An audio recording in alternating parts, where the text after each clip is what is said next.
Greetings, fellow adventurers, travelers, and my new subscribers. Hello, thanks so much for checking out my video. Just like the title says, today I am going to introduce you, or if you've been there, remind you of how beautiful the high Arctic is. So this summer, kind of unexpectedly, actually very unexpectedly, I got offered a job to work on expedition cruises up in the high Arctic. And of course, I said yes. And I've been up there pretty much all summer. Just now, and I'm about to head out to Newfoundland to do another one. I had like a small window of time to do this video, and here we are. So that was what I was doing up there. I was working on expedition cruises, and my jobs were basically a musician, playing for guests. I'd play on the main stage and I'd play out in the Zodiacs. And my secondary job was being a polar bear guard. So we'd go out there with shotguns and just keep watch and make sure the polar bears stayed away from the tourists. There were no incidents. None of us ever want to kill a bear. It's mostly just for safety, and last resort is to actually shoot one. But we had no incidents. We did see lots of polar bears though from the ship, and it was a beautiful experience all around in that sense.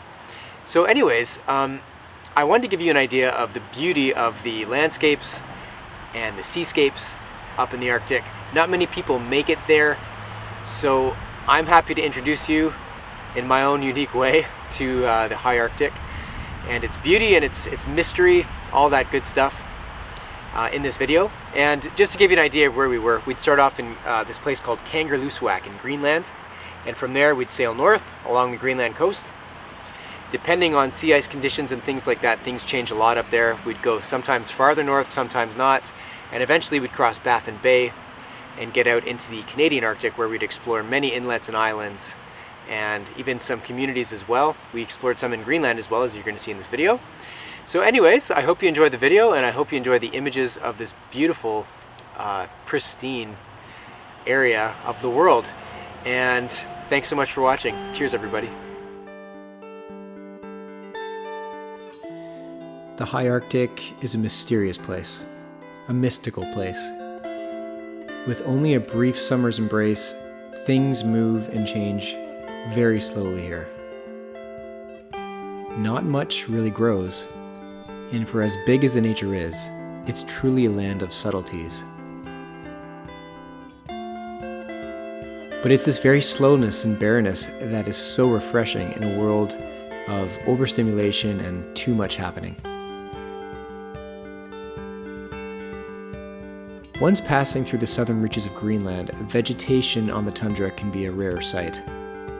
Rock and gravel dominate the earth here, but life usually finds a way, even way up here.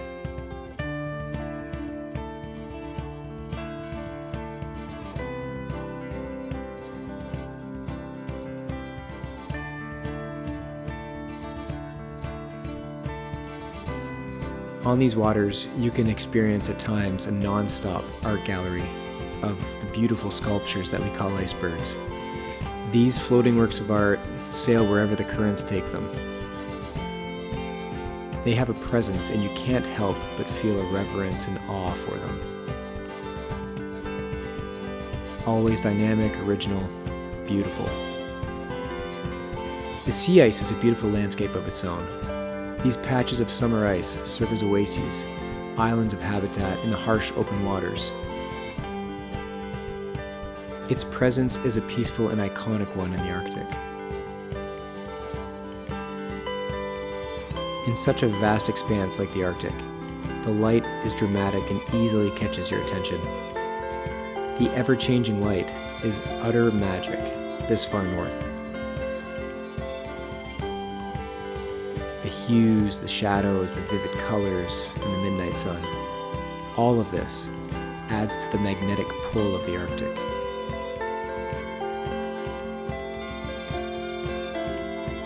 For all its apparent emptiness, there is a surprising amount of human history here, both recent and ancient.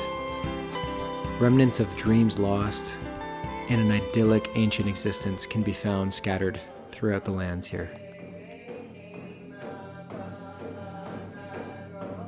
We were lucky enough to visit several communities up here. The people of the north, the Inuit, are deeply connected to their ancestral roots, both in their connection to the land and cultural ways.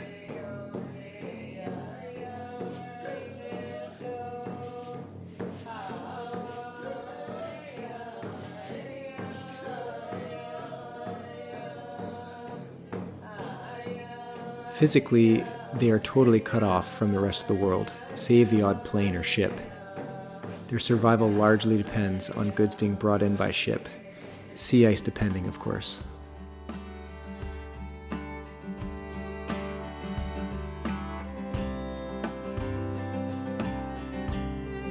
Greenland has larger towns in the Canadian Arctic and is also the birthing ground of most of the icebergs in these regions, and the world over. It is truly a land dominated by ice. This spot here is one of those exit points of icebergs being calved off, the Great Greenlandic Ice Sheet. It's called the Ilulissat Ice Fjord. This waterway is a funnel for icebergs, and it is so choked up that it takes approximately 3 years for the bergs to flow out to the open water again.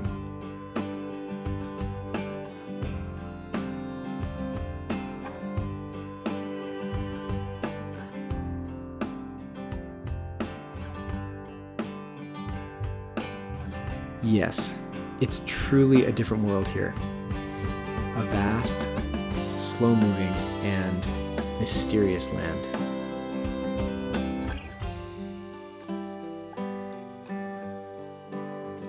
And also one of the last places on Earth where so few humans and so much natural wonder still exists.